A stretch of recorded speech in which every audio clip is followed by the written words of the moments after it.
नमस्कार। आप सुन रहे हैं कहानी गोल्ड। आइए सुनते हैं मालती जोशी जी का लिखा लघु उपन्यास शुभकामना। राघवन साहब रोज की तरह सुबह की सैर को निकले थे। सर्किट हाउस की पहाड़ी के सामने से गुजरे तो देखा चाय की गुमटी के पास सेक्शन ऑफिस की जीप खड़ी है। ड्राइवर और निगम उसके पास खड़े खड़े चाय पी रहे हैं। वे वहीं ठिठक गए और कड़कदार आवाज में पूछा, ये गाड़ी इधर में कैसा खड़ा है? उन्हें इस तरह अचानक सामने पाकर ड्राइवर तो सकपका गया। उसकी चाय तक छलक गई, पर निगम पर कोई प्रतिक्रिया नहीं हुई। उसने इत्मीनान से अपनी चाय समाप्त की और कप बोनट पर रखते हुए निर्भीक स्वर में कहा, ऊपर मिनिस्टर साहब ठहरे हैं, उनके लिए चाय जा रही है। क्षण भर को राघवन साहब की भौवें तन गईं और वे अपने को जब्त कर गए। यह उनकी विशेषता थी। गुस्सा पी जाना उन्हें खूब आता था। कुछ क्षण वे असमंजस में खड़े रहे। मिनिस्टर साहब के दौरे की कोई सूचना सरकारी तौर पर उन्हें नहीं मिली थी। अपने रास्ते वापस लौट जाना ही उन्हें श्रेयस्कर लगा। वे 2-4 कदम चले भी, फिर पता नहीं क्या सोचकर लौट पड़े और पहाड़ी चढ़ने लगे। शायद उन्हें निगम के चुगली खाने का डर हो। वे अच्छी तरह जानते थे कि निगम मंत्री महोदय में मुंह लगाया हुआ है। एक तरह से उनका जासूस बनकर प्रोजेक्ट में घूमता रहता है। उन्हें पहाड़ी चढ़ते देखकर एहसान जैसे सोते से जागा। पलक झपकते ही उसने गाड़ी स्टार्ट की और बड़े साहब के पास ले जाकर खड़ी कर दी। राघवन साहब ने एक बार विनम्र मुद्रा में खड़े हुए ड्राइवर को देखा और वे बिना किसी हिल्लो हुज्जत के गाड़ी में बैठ गए। पिछले वर्ष उन्हें एक माइल्ड अटैक हो चुका था, इसलिए वे चढ़ाई से कतराने लगे थे। ऊपर सब कुछ सुनसान था। गाड़ी का हॉर्न सुनते ही चौकीदार दौड़ा दौड़ा आया और गुनगुनाते हुए फाटक खोलने लगा। पर जैसे ही उसकी नज़र बड़े साहब पर पड़ी, उसके होश गुम हो गए। फाटक खोलकर उसने झुककर मुजरा किया और अदब से एक ओर खड़ा हो गया। चौकीदार साहब ने गाड़ी से उतरकर कड़कदार आवाज में कहा, मंत्री जी को हमारा सलाम बोलो। अभी जगह नहीं है हुजूर। खानसामा किधर है? अपने क्वार्टर में मालिक। इधर चाय क्यों नहीं बनाता? गुमटी में क्यों मंगाता? इधर ही बनती है हुजूर, जरा जग तो जाए मंत्री जी। राघवन साहब ने अर्थपूर्ण दृष्टि से एहसान की ओर देखा, पर वह सिर झुकाए गाड़ी की विंडो स्क्रीन पोंछता रहा। अच्छा, हम इधर बगीचा में बैठता है, मिनिस्टर साहब उठेगा तो हमारा सलाम बोलना।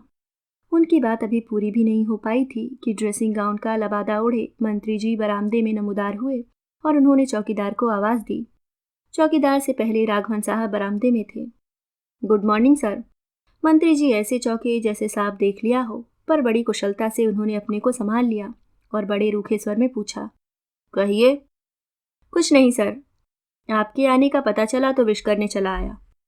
इतना कष्ट करने की जरूरत नहीं थी मिस्टर राघवन। ये मिनिस्टरों की जी हुजूरी अब छोड़ दीजिए। इसके बदले थोड़ा अपने काम में ध्यान लगाएं तो बेहतर होगा। हम समझे नहीं सर। आप न समझे, पर हम तो आपको खूब समझते हैं। जनता के पैसे के साथ यहाँ कैसा खिलवाड़ हो रहा है हमें खूब पता है। राई रत्ती की खबर रखते हैं हम। आपके घपलों की एक एक फाइल हमारे पास है। राघवन साहब मूर्तिवत खड़े रह गए। उनका चेहरा पहले सफेद, फिर पीला और अंत में स्याह पड़ता चला गया। मंत्री जी धारा प्रवाह बोल रहे थे और यहाँ वहाँ दुबके लोग आतंकित और अचंभित होकर सुन रहे थे। चौकीदार, माली, खानसामा, एहसान ड्राइवर, मंत्री जी का ड्राइवर और पीछे पीछे चला आया निगम भी। तो सुन रहे हैं आप, नौकरी की खैर चाहते हैं तो अपने काम में मन लगाइए। 100 बार सलाम बजा लाने से कुछ नहीं होगा। I want work done, clean work, understand. पूरे 15 मिनट तक बोलने के बाद मंत्री जी तो कमरे में लोप हो गए, पर राघवन साहब बड़ी देर तक सिर झुकाए वहीं खड़े रह गए। उनकी जैसे सारी शक्ति ही किसी ने निचोड़ ली थी। बड़ी देर बाद उन्होंने नजरें उठाईं, उन चेहरों को देखा जो उनके इस अपमान के साक्षी थे। फिर लड़खड़ाते कदमों से सीढ़ियां उतरकर सीधे गाड़ी में आकर बैठ गए। ड्राइवर दौड़ा दौड़ा आया तो उन्होंने बायां हाथ व्हील पर रखकर दाहिना हाथ आगे बढ़ा दिया। एहसान ने अदब से चाबियों का गुच्छा उन्हें थमा दिया। वह जब तक दौड़कर पीछे की सीट पर बैठता, गाड़ी स्टार्ट हो चुकी थी। गाड़ी पहाड़ी की सरपीली ढलवा सड़क पर लुढ़कती जा रही थी।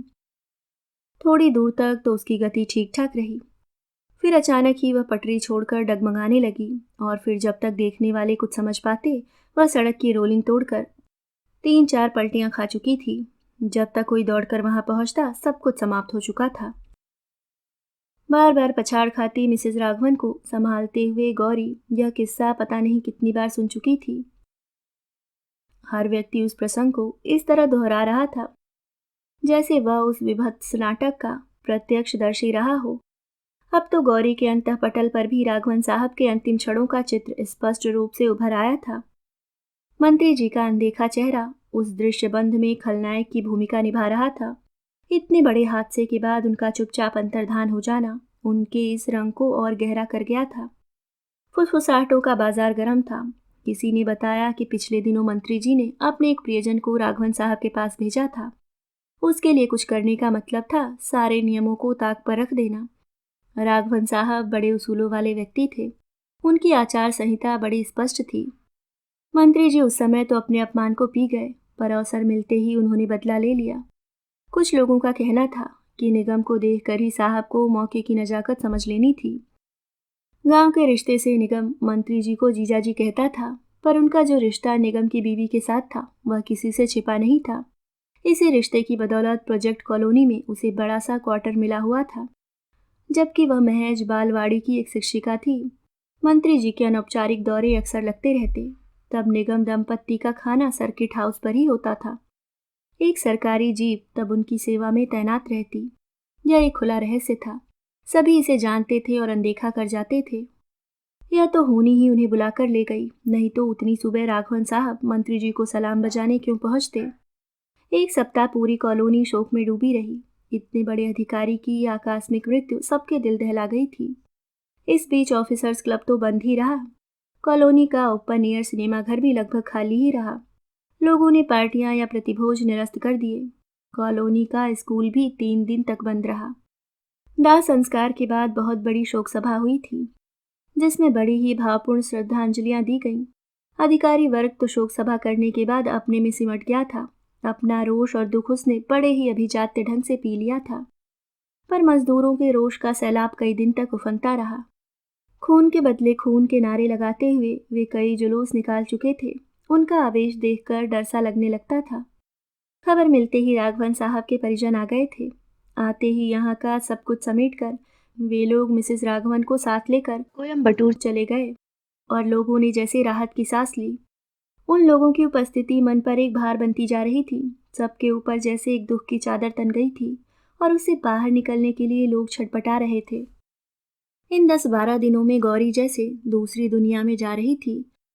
घर का काम जैसे तैसे निपटाकर वह सुबह सवेरे ही बंगले पर पहुंच जाती। जल्दी से कुछ बनाकर रोते बिलखते परिजनों को मनोहार करके खिलाती। नौकरों से साफ सफाई करवाती, सौदा सुलभ मंगवाती, सामान बंधवाती। शेष समय में मिसेस राघवन के पास बैठकर मिलने वालों से निपटती। वहां से देर रात घर लौटती।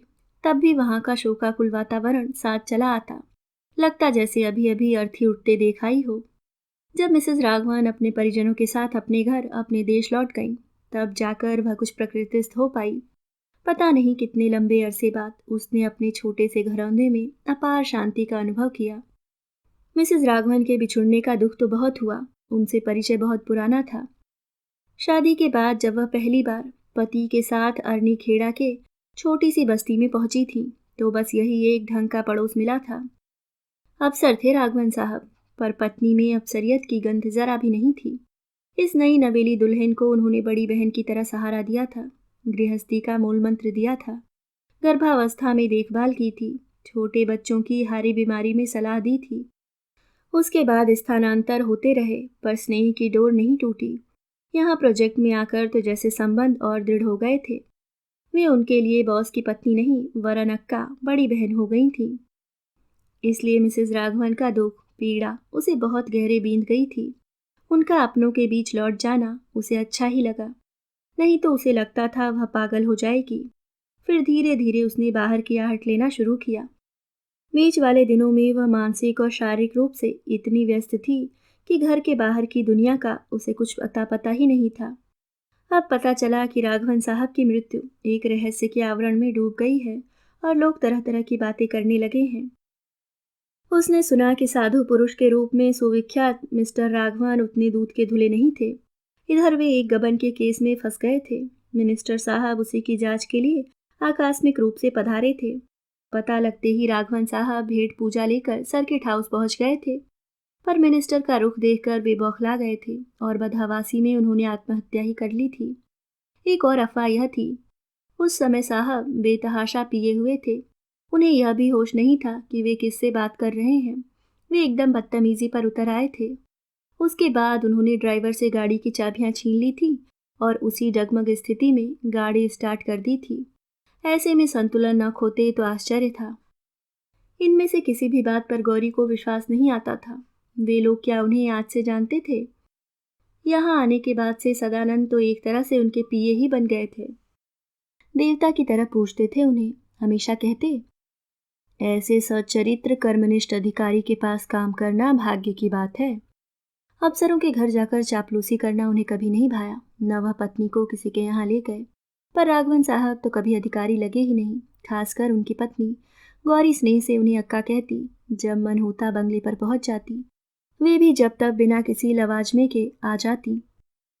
गौरी उनसे इडली डोसा सांबर बनाना सीखती, उनसे अचार की विधियां पूछती, उनके बच्चों को दही बड़े बनाकर खिलाती, उनकी नातिन के लिए स्वेटर बुन देती। इतना सात्विक वातावरण था उस घर में कि दूसरे ऑफिसर्स को देखकर उबकाई आती थी।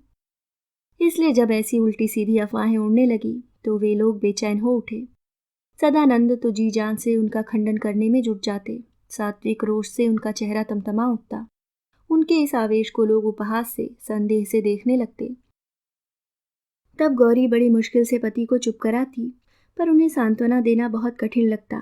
राघवन साहब की मृत्यु से भी दारुण था उनके चरित्र हनन का दुख। पापा, कोई निगम आए हैं। वे लोग शाम की चाय पी ही रहे थे कि रिंकी ने आकर सूचना दी। निगम?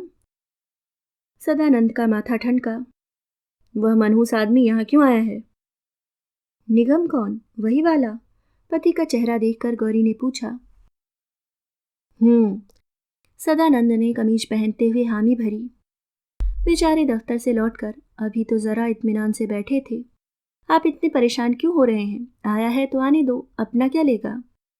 वह कुछ लेने ही आता है भगवान, बिना मतलब किसी के घर नहीं जाता। चौथ वसूलने जाता है। चौथ मतलब? चंदा। उसका मामा या चाचा 1-2 कौड़ी का अखबार निकालता है, 2-3 महीनों में 3-4 पेज छापता है, बाकी सारा कागज ब्लैक में बेच देता है और हर अंक से पहले अफसरों के घर जाता है। जिसने कुछ दिया उसकी प्रशंसा में अखबार के पन्ने रंग डालता है, जो नहीं देता उसके बारे में ऊल जुलूल छाप देता है। पहले तो कभी नहीं आया। तब बड़े साहब का डर था ना। और वे बाहर चले गए। गौरी का मन हुआ पीछे पीछे जाकर इस बहुचर्चित बहुआयामी व्यक्ति को देख ले, पर हिम्मत नहीं हुई। पति का मूड वैसे ही उखड़ा हुआ था। 5 मिनट भी तो नहीं बीते और वे लौट आए। क्या लफड़ा है समझ में नहीं आ रहा। क्यों? मिनिस्टर साहब ने सर्किट हाउस बुलाया है। जाओगे? जाना ही पड़ेगा, वह राक्षस गाड़ी लेकर आया है। गौरी ने खिड़की से झांक कर देखा। दरवाजे पर क्रीम कलर की झंडे वाली एम्बेसडर खड़ी थी। जैसे ही सदानंद बाहर आए, ड्राइवर ने अदब से पीछे का दरवाज़ा खोला, उनके बैठते ही धीरे से बंद किया। निगम आगे ड्राइवर के पास बैठा। पल भर में ही मछली की तरफ फिसलती गाड़ी ओझल हो गई। और कोई दिन होता तो गौरी खुशी से, अभिमान से फूल उठती। पति को ससम्मान कोई बड़ा आदमी बुला भेजे तो यह गर्व की ही बात होती है। पर गौरी बहुत बेचैन थी। जब तक सदानंद लौटे नहीं, वह दरवाजे पर ही आग गड़ाए रही। उसके कान गाड़ी के कर्णमधुर हॉर्न पर लगे रहे। रिंकी मिंकी उसका मजाक उड़ाती रही, पर पता नहीं क्यों सर्किट हाउस के नाम से ही उसका मन कांप गया था। सदानंद पूरे 2 घंटे बाद लौटे, वैसे ही परेशान बौखलाए से। कुछ देर तक तो वह प्रतीक्षा करती रही, पर जब उनकी ओर से कोई पहल नहीं हुई तो पूछ ही लिया, क्यों बुलाया था? यही तो समझ में नहीं आ रहा कि क्यों बुलाया था। मतलब 2 घंटे यूं ही बिठाए रखा? वहां कोई घड़ी देख भी रहा था, ड्रिंक्स का दौर चल रहा था, नए बॉस भी बैठे हुए थे। अच्छा, उन लोगों ने मुझे भी ऑफर किया, मैंने मना कर दिया तो कुमार साहब बोले, अरे तुम तो राघवन के इतने नजदीक थे, सूखे कैसे रह गए? आपने क्या कहा? क्या कहता, यही कह दिया कि उनके पीने के बारे में सुना भर है, कभी देखा नहीं। अच्छा किया, इन लोगों के मुंह ऐसे ही बंद करने चाहिए। मंत्री जी के दरबार में सदानंद की यह पेशी पहली सही पर आखिरी नहीं थी। वे इस बीच कई बार आए, यूं तो पहले भी आते रहे थे, पर तब आकर्षण का केंद्र कुछ और था। वे दौरे अनौपचारिक हुआ करते थे, पर अब एकाएक उन्हें परियोजना की प्रगति में गहरी दिलचस्पी हो गई थी। सदानंद जब भी सर्किट हाउस गए, मंत्री जी हमेशा घिरे हुए मिले। वे सबकी समस्याएं जानने को उत्सुक थे और उनके निवारण के लिए तत्पर भी। अदना सा चपरासी भी उनके सामने अपनी तकलीफ बेझिझक बयान कर सकता था। मजदूरों के तो वे मसीहा बन गए थे। उनकी इस आकस्मिक सदाशयता से कुछ लोग आश्चर्यचकित थे। भाई लोग चुप नहीं बैठे, इस रहस्य का पता लगाकर ही दम लिया। विश्वस्त सूत्रों से ज्ञात हुआ कि राघवन साहब वाली घटना मुख्यमंत्री जी तक पहुंच गई है और वे काफी नाराज हैं। उन्होंने मंत्री जी को अकेले बुलाकर काफी डांट पिलाई और स्पष्टीकरण भी मांगा। कुछ विरोधी खेमे वाले तो इस मामले को विधानसभा के आगामी सत्र में उछालना चाहते हैं। वे लोग शायद दुर्घटना की न्यायिक जांच की मांग भी करेंगे। गौरी खुश थी कि यह प्रकरण जनता की अदालत में जाएगा। जो चला गया वह तो वापस नहीं आ सकता, पर इन स्वयंभू नेताओं को एक सबक तो मिलेगा। फिर कोई व्यक्ति अपना पाप छिपाने के लिए इस तरह साधु पुरुषों को अपमानित नहीं कर सकेगा। मंत्री जी की परेशानी के समानांतर उन दिनों एक और खबर गर्म थी। खबर जो कभी अफवाह बनकर उड़ी थी, पर अब तो सबूतों के आधार पर एक कठोर सत्य बन चुकी थी। जो बात कल तक कोई नहीं जानता था, एकदम सबकी जुबान पर आ गई थी। हर कोई छोटा बड़ा कह रहा था कि राघवन साहब अव्वल दर्जे के पियक्कड़ थे। कुमार साहब ने जब यहाँ का चार्ज लिया तो कॉन्फिडेंशियल कैबिनेट में बोतलों का जखीरा देखकर वे स्तब्ध रह गए थे। ड्राइवर ने बताया कि वह कई बार साहब को क्लब से गोद में उठाकर लाया है। पड़ोस के बंगले वाले नित्य के शोर शराबे से परिचित थे, पर डर और लिहाज से चुप ही रहते थे। नौकरों के लिए तो तमाशा रोज का था, क्या कहते किससे कहते। दुर्घटना वाली सुबह भी वे नशे में धुत थे। जिद करके अपनी उसी अवस्था में उन्होंने गाड़ी चलाई। सदानंद सुनते और चुप रह जाते। प्रतिवाद करना उन्होंने एक तरह से छोड़ ही दिया था। जिस बात को छोटे बड़े सब कसम खाकर कह रहे हों, वहां उनकी अकेली आवाज की औकात ही क्या थी। यह एक तरह से मृतात्मा को बदनाम करने का योजनाबद्ध अभियान था। नहीं तो सदानंद ही क्यों, सब जानते थे कि अति शब्द राघवन के शब्दकोश में नहीं था। वे नियम के चलने वाले व्यक्ति थे। वे दिन में केवल 3 सिगरेट पीते थे, ब्रेकफास्ट, लंच और डिनर के बाद। पिछले 30 सालों से पी रहे थे, पर कभी चौथी सिगरेट नहीं पी। कॉफी केवल सुबह शाम 2 बार पीते थे। बड़े से बड़ा अधिकारी भी उन्हें कंपनी देने पर मजबूर नहीं कर सका। इसी तरह रात को सोते समय एक छोटा पैग लेने की उनकी आदत थी। यह बात भी उन्होंने ही बताई थी, बिना किसी लाग लपेट के। कहते कि इंग्लैंड के 2 साल उन्हें अलग दे गए थे, अब मरने के बाद ही छूटेगी अलग। उधर दफ्तर में अजीब सा माहौल था। वहां तो जैसे समुद्र मंथन चल रहा था। पुरानी फाइलें फिर से निकाली जा रही थीं। सबका नए सिरे से अध्ययन हो रहा था। कुमार साहब की दराज अखबारों की पुरानी कतरनों से भर गई थी। ये जिले भर के टटपुंजी अखबार थे, जो समय समय पर राघवन साहब का कच्चा चिट्ठा खोलने की धमकी दिया करते थे। मगर वे न कभी इन धमकियों से डरे, न उन्होंने इन लोगों को लिफ्ट दी, न ही पैसे दिए। उनके स्वच्छ प्रशासन में जो लोग छटपटा कर रह गए थे, वे अब सिर उठाने लगे थे। कुछ लोगों ने तो यह प्रचारित कर दिया था कि पुराने साहब बड़े घाव थे, ऊपर से ईमानदार बने रहते थे, पर उनकी बाकायदा एजेंसियां थीं। कुछ तो उनके एजेंट होने का भी दम भरने लगे थे। सदानंद सब कुछ देखते और सिर पीट कर रह जाते। अक्सर गौरी से कहते, हर नया अफसर पहले वाले की आलोचना करता है, पर ऐसा कभी नहीं देखा कि कोई उसके सारे किए कराए को नकार ही दे। इससे इन्हें क्या लाभ होगा? इन्हें श्रेय मिलेगा, इतना बड़ा प्रोजेक्ट पूरा करने का सेहरा इनके सिर होगा।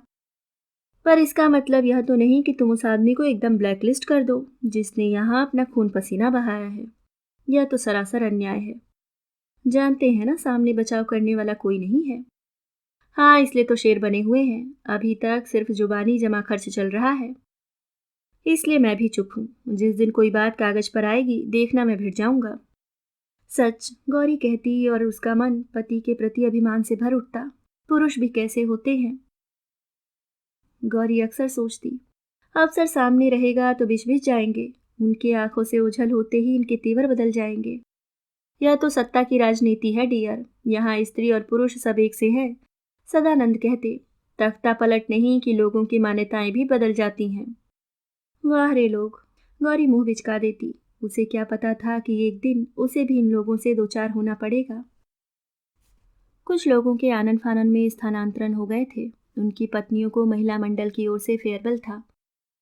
आयोजन मिसेस नटराजन के बंगले के लॉन पर किया गया था। मौसम भी खुशगवार था और माहौल भी। कहीं से भी वह विदाई की पार्टी नहीं लग रही थी। वैसे भी मिसेस कासलीवाल, मिसेस दत्ता और मिसेस माथुर इतनी खुश थीं कि गौरी को हैरत हो रही थी। उसका तो ट्रांसफर के नाम से ही दम फूल जाता है। हर बार गृहस्थी समेटकर नई जगह ले जाना पहाड़ सा लगता है। और फिर उस अनजानी जगह में इतनी जिल्लतें झेलनी पड़ती हैं कि सारी अफसरशाही धरी रह जाती है। वह तो प्रोजेक्ट में आकर खुश है। छोटा ही सही क्वार्टर मिला हुआ है। एक बुद्धू सा खलासी भी है जो ऊपर के काम करवा देता है। इससे ज्यादा सुविधाओं की न तो उसे आदत है न ही अपेक्षा। गपशप के बीच कब नाश्ता लग गया किसी को पता ही न चला। नाश्ते के साथ ही बातचीत ने दूसरा मोड़ ले लिया। महिलाओं की पार्टी हो और किसी का व्रत न निकले यह असंभव है। बहुत सोच समझकर बुधवार का दिन रखा गया था, पर फिर भी मिसेस सक्सेना का प्रदोष निकल आया। कितने व्रत करती हैं आप मिसेस सक्सेना? किसी ने टोका। कहाँ भाई, एक पूनम और ये प्रदोष बस। और फिर व्रत चर्चा शुरू हुई तो उसे मिसेस राघवन पर जाकर रुकना ही था। बाप रे, मैडम जैसे व्रत उपवास तो कोई नहीं कर सकता। हफ्ते में शायद ही कोई दिन छूटता था। सच में उपवास होता था या छूत छात की वजह से बहाना बना देती थी, भगवान जाने। नहीं जी, बहुत गॉड फियरिंग लेडी थी, इस तरह झूठ नहीं बोल सकती थी। फिर मिसेस राघवन की अतिशय धार्मिक प्रकृति की, अत्यधिक पूजा पाठ की चर्चा होने लगी।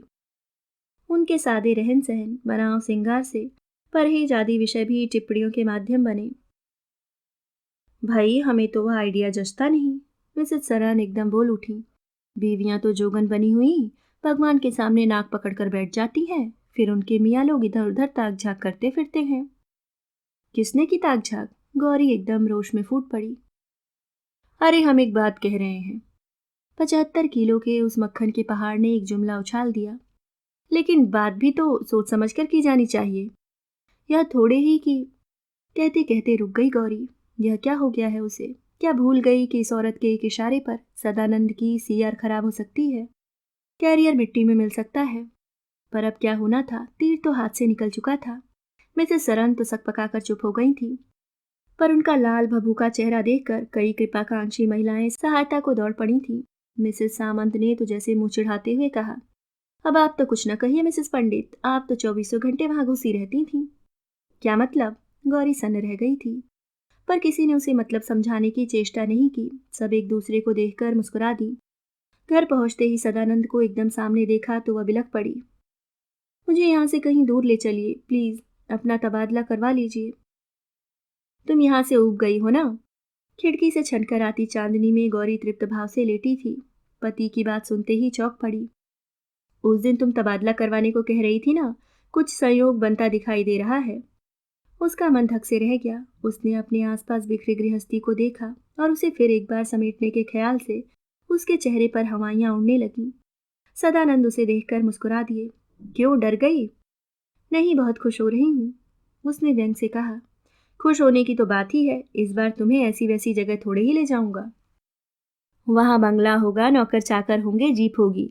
न तुम्हें सामान बांधना होगा न खोलना होगा, सब अपने आप हो जाएगा। बस कुर्सी पर बैठकर निर्देश भर देती रहना।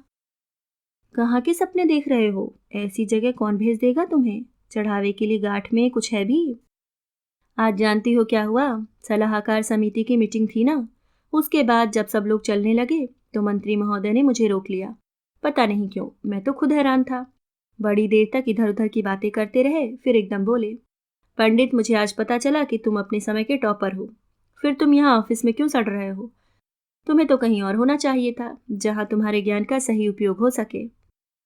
कहा क्यों नहीं कि हमारे पास 1000 की थैली होती तो हम भी कहीं होते। कमाल करती हो, ऐसी बात कोई मिनिस्टर से कहता है?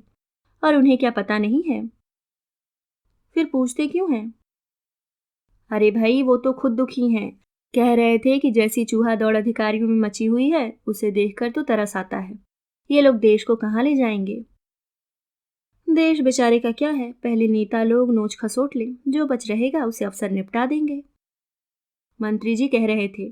सदानंद ने गौरी की टिप्पणी को अनसुनी करके कहा, मुझे तुम जैसे 2-4 भी होशियार, ईमानदार और कर्मठ अधिकारी मिल जाएं तो मैं डिपार्टमेंट की काया पलट करके रख दूं, पर ऐसे लोग मिलते कहाँ हैं?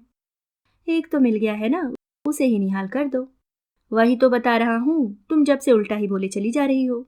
जरा खुश नजर आ रहे थे तो मैंने भी कह दिया। दफ्तर का बाबू बना रहा हूँ हमेशा, लिखा पढ़ा सब जंग खा रहा है। आप मौका दें तो दिखाऊं काम क्या होता है, कैसे किया जाता है। फिर बोले, तैयार रहना, किसी भी दिन बुला भेजूंगा, तब मना मत करना। कुछ क्षण कमरे में नीरवता व्याप्त रही। सदानंद चुपचाप गौरी की प्रतिक्रिया आंकते रहे, पर जब वह मौन ही साधे रही तो फीकी सी हंसी हंसकर बोले, मेरे लिए तो कोई फर्क नहीं पड़ता, सभी नौकरियां एक सी हैं, काम करने वाले को तो हर जगह खटना ही पड़ता है। पर सोचा चलो इसी बहाने तुम लोग कुछ दिन सत्ता का स्वाद चख लोगे, खासकर तुम अपनों के बीच सिर उठाकर चल सकोगी। मेरी फटीचर जिंदगी के कारण तुम लोगों को कैसी शर्मिंदगी झेलनी पड़ती है क्या मैं जानता नहीं। गौरी के एकदम आंसू निकल आए और उसने मुंह फेर लिया। पिछली कई यादें बर के छत्ते की तरह उस पर टूट पड़ी। गमी हो या खुशी, जब भी अपनों के बीच गई है उसे हमेशा नीचा ही देखना पड़ा है। उन अवसरों पर, खासकर शादी ब्याह के अवसरों पर, अपनी विपन्नता 100 गुना बड़ी होकर उसके सामने खड़ी हो गई है। अपने गहने कपड़ों को लेकर एक हीन बोध उसके मन में घर कर गया है। उसकी छोटी बहन तो एकदम मुंहफट है, साफ कह देती है, दीदी दुनिया कहाँ से कहाँ पहुंच गई है, पर तुम अभी वहीं की वहीं हो। इस तरह के कंगन आजकल कोई पहनता भी है? जीजा जी से कहिए नए बनवाएं। क्या कहेगी? दीदी तृप्ति की शादी में आओ तो जरा 5-6 दिन पहले आ जाना, तुम्हें ढंग की साड़ियां खरीदवा देंगे। ये बाबा आदम के जमाने की बनारसी कब तक सहेजोगी? गौरी गीता से क्या कहे, कैसे कहे कि इन कंगनों को महाजन की दाढ़ से बचाने में ही उसका सारा कौशल, सारी शक्ति खर्च हो जाती है।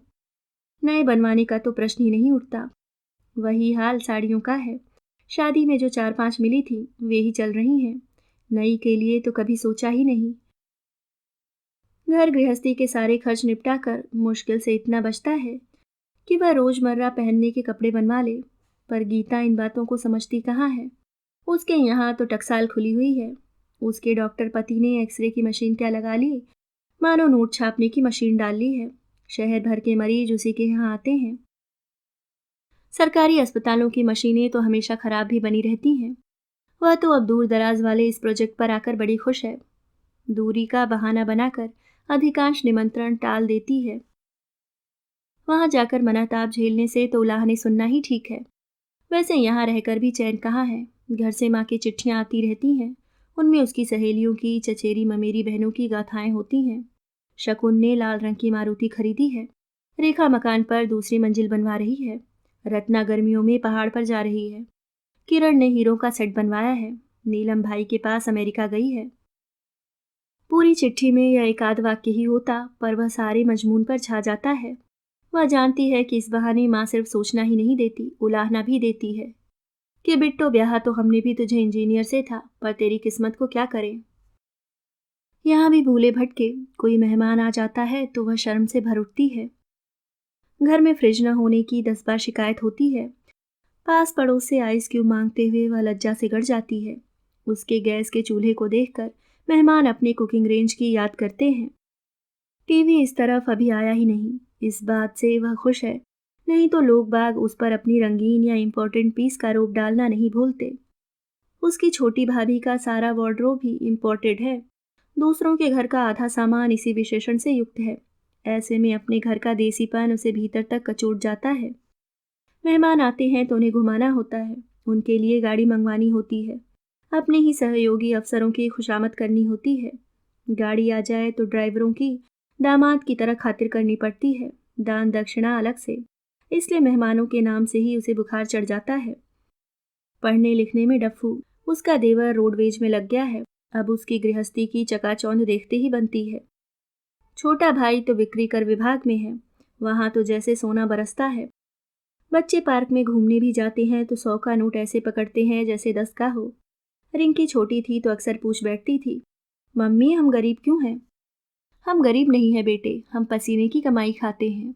सदानंद भी तो रिश्तेदारों के बीच कैसे बुझे बुझे से रहते हैं। अब जरा उनके चेहरे पर भी रौनक आएगी। देर से ही सही उनकी योग्यता की कद्र हुई तो अब वह भी सबको न्योता देगी, बंगले की, गाड़ी की, नौकरों चाकरों की शान दिखाएगी। कहाँ खो गई? कुछ नहीं, सपने देख रही थी। अभी से सपने मत देखो भाई, मिनिस्टरों की बातों का कोई भरोसा है। और देखो, अभी किसी से कहना नहीं, बहुत से लोग घात लगाए बैठे हैं, किसी को भनक भी लग गई तो सारा मामला बीच में ही फ्यूज हो जाएगा। मम्मी, निगम अंकल आए हैं। अच्छा, ये निगम तुम्हारे अंकल कब से हो गए? आप ही तो कहती हैं कि बड़ों को इज्जत से बुलाना चाहिए। रिंकी ने उसे निरुत्तर करते हुए कहा। ठीक है, ज़्यादा बातें बनाने की ज़रूरत नहीं है। कह दो पापा घर पर नहीं हैं। कहा था वे आपसे मिलने आए हैं। मुझसे? उसने हैरानी से कहा और बाहर चली आई। सोफे पर पसर कर बैठा हुआ निगम उसे देखते ही उठ खड़ा हुआ और हाथ जोड़कर बोला, बधाई हो भाभी जी, बधाई, मिठाई खिलाइए। किस बात की? वाह, आप तो ऐसे बन रही हैं जैसे कुछ जानती ही नहीं।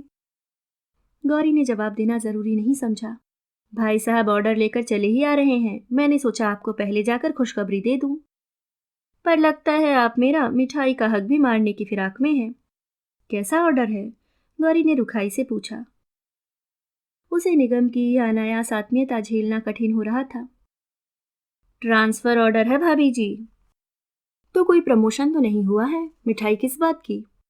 अब भाभी जी हमसे तो ना बनिए, यह ऑर्डर क्या किसी प्रमोशन से कम है? गौरी चुप रही। वैसे यह काम बहुत अच्छा हुआ और समय से हो गया। यहाँ की नौकरी में अब कोई दम थोड़े ही है। जितना रस निकल सकता था यार लोग निकाल चुके, अब सूखी गुठलियां चूसने को रह गई हैं। देखिए, गौरी ने जरा सख्त लहजे में कहा, इस तरह की बातें आप घर में न करें तो बेहतर हो। अरे तो इसमें बुराई क्या है, कोई चोरी थोड़े ही है, दुनिया की रीत है ये तो। भाभी जी आखिर आपके भी बाल बच्चे हैं, दो दो लड़कियों की शादी करनी है, बाबा को काम धंधे से लगाना है, फिर बुढ़ापे के लिए भी तो हाथ में कुछ चाहिए। गौरी को लगा कि शिष्टाचार निभाना अब उसके लिए कठिन हो जाएगा। तभी दरवाजे पर स्टाफ कार रुकी और उसने राहत की सांस ली। सदानंद उतरे पर रोज की तरह उनकी मुद्रा शांत कलांत नहीं थी। वे अकेले भी नहीं थे, दफ्तर की पूरी मंडली उनके साथ थी। सबने एक साथ गौरी को बधाई दी और मिठाई की फरमाइश की। उन लोगों के आते ही निगम फिर से हाथ जोड़कर खड़ा हो गया। बोला, भाई साहब मिठाई की अर्जी लेकर घंटे भर से दरबार में पड़ा हूं, पर मेरी कोई सुनवाई ही नहीं हो रही। अब आप सिफारिश कर दें तो काम बने। सुनवाई क्यों नहीं होगी भाई, जरूर होगी। सदानंद ने उसकी पीठ थपथपाकर कहा और रोहित को आवाज दी। फिर घंटे भर तक घर में जश्न सा चलता रहा। रोहित इस बीच 3 बार बाजार हो आया, कभी मिठाई के लिए तो कभी पान या सिगरेट के लिए। गौरी रसोई में घुसी पकौड़े, चिप्स और पापड़ तलती रही। उन्हें प्लेटों में सजाकर मनकू राम के हाथ बाहर भेजती रही। बैठे बैठाए 70-80 रुपए फूक गए। फिर भी जाते समय सब लोग कहते गए, भाभी जी यह तो प्रोविजनल था, बड़ी दावत तो अभी शेष है। आश्चर्य तो यह कि संतुष्ट तो सदानंद भी नहीं थे। बोले, 17 तारीख को हमारी शादी की सालगिरह है ना, सोचता हूँ इस बार जरा धूमधाम से मनाई जाए, क्या ख्याल है? बच्चों की सालगिरह तो कभी नहीं मनाई, अब शादी की मनाएंगे? उसने मुंह फुलाकर कहा। बच्चों के लिए भी मैंने तो कभी मना नहीं किया, तुम ही हमेशा पीछे हटती रही। औरों के मुकाबले में अपनी पार्टी के फीके होने का डर तुम्हें हमेशा व्यापता रहा। खैर, हमें पिछली बातें भूल जानी चाहिए। इस बार जाते जाते ऐसा धमाका करके जाएंगे कि लोग याद करेंगे। गौरी को खुश होना चाहिए था, पर पता नहीं क्यों वह वैसी ही तटस्थ बनी रही। उसकी उस उदासीनता को सदानंद ने भी लक्ष्य किया। रात में बोले, लगता है तुम्हें खास खुशी नहीं हुई, क्यों? यहाँ से इतना अधिक मोह हो गया है? यहाँ से? हाँ, इतने दिन कहीं भी रह लो तो मोह हो ही जाता है, उसने किसी तरह कहा और अपने मन को टटोलने लगी। सच ही तो कह रहे हैं सदानंद, शाम से ही वह इतनी बुझी बुझी सी क्यों है? जिस समाचार की इतनी आतुर प्रतीक्षा थी, उसकी प्रतिक्रिया इतनी ठंडी क्यों? पति की तरह, बच्चों की तरह वह उल्लासित क्यों नहीं हो पाती? शायद यह सुसंवाद उसे इतने अप्रत्याशित ढंग से इतने अनचाहे व्यक्ति द्वारा मिला था कि उसकी खुशी जम सी गई थी। उस व्यक्ति का ध्यान आते ही उससे जुड़ा पिछला कितना कुछ याद आने लगता है। अनायास ही वह पूछ बैठी, सुनो, अक्का की चिट्ठी याद है ना? सुनो, एक काम जरूर करना, जाने से पहले बड़े साहब के सारे क्लेम्स निकलवा कर जाना। उनके अपने बच्चे हैं तो? हाँ हैं, एक कलपक्कम में है, दूसरा एकदम अमेरिका में। वे लोग क्या बार बार यहाँ आ सकते हैं? आने की जरूरत भी क्या है, सरकारी पैसा है, उसे कोई दबा नहीं सकता। लेकिन वह आसानी से निकलता भी तो नहीं है। आप ही तो बताते रहते हैं कि दफ्तर में बाबुओं ने रेट बांध रखे हैं, हिस्सा लिए बिना वे एक बिल सरकने नहीं देते। न उन्हें बीमारी से परहेज है न मौत से। फिर क्या, मैं कौन सी हथेली लगा दूंगा? यह तो अब एक तरह से रोजमर्रा की बात हो गई है। मैं किस किस से बुराई मोल लेता फिरूंगा। गौरी हतबुद्धि हो पति का चेहरा देखती रह गई। सुनो, मेरा मतलब है उस वाले केस का क्या हुआ? कौन से? वही एक्सीडेंट वाला। इंक्वायरी होनी थी ना। ऐसे कोई इंक्वायरियां होती हैं? वह तो वक्ती उबाल था, अपने आप ठंडा पड़ गया। उसका क्या कोई केस बनता है?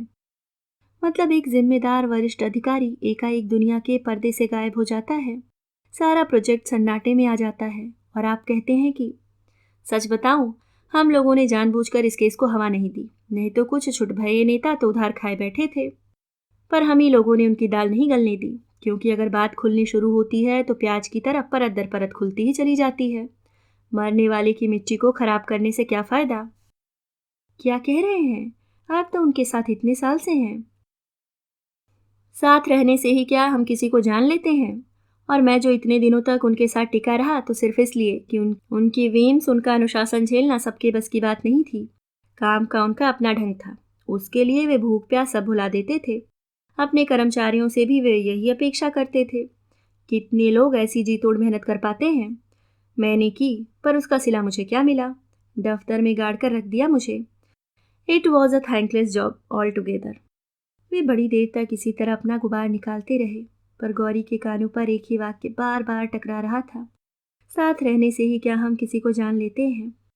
20 वर्ष साथ रहने के बाद भी क्या वह अपने पति को ठीक से जान पाई है?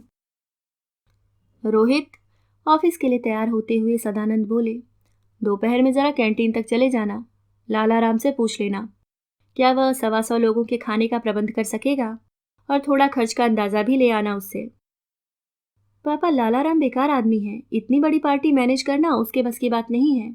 और फिर यहाँ वह अकेला ही है, इस वजह से सोचता है कि उसकी मनोपाली है।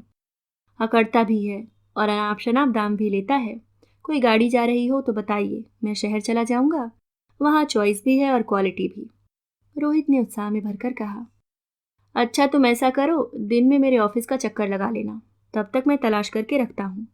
सदानंद ने उठते हुए कहा, और फिर जेब से एक कागज निकालकर गौरी को देते हुए बोले, सुनो, यह एक रफ ड्राफ्ट तैयार किया है इनविटेशंस का, तुम देखकर जरा अच्छी सी भाषा में लिख दो, कल टाइप करवा देंगे।